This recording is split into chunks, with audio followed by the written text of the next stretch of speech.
Bună, sunt Mihnea. O să vă arăt cum să fac. O să vă arăt o căsuță pentru căței confortabilă. Și cățelul este aici. E lăbuș.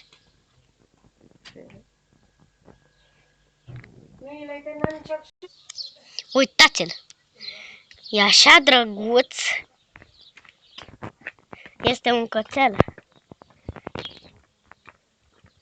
frumos. Uitați-l.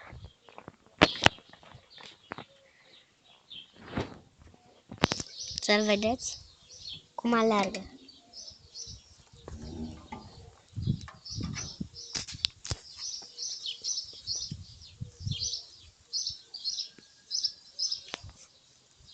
Tot ce face el.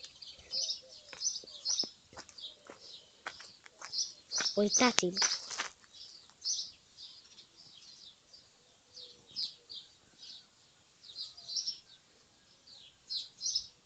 Nu e super.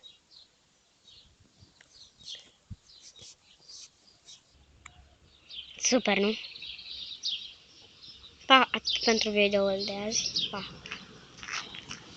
Vă pup. Ne vedem în videoul următor.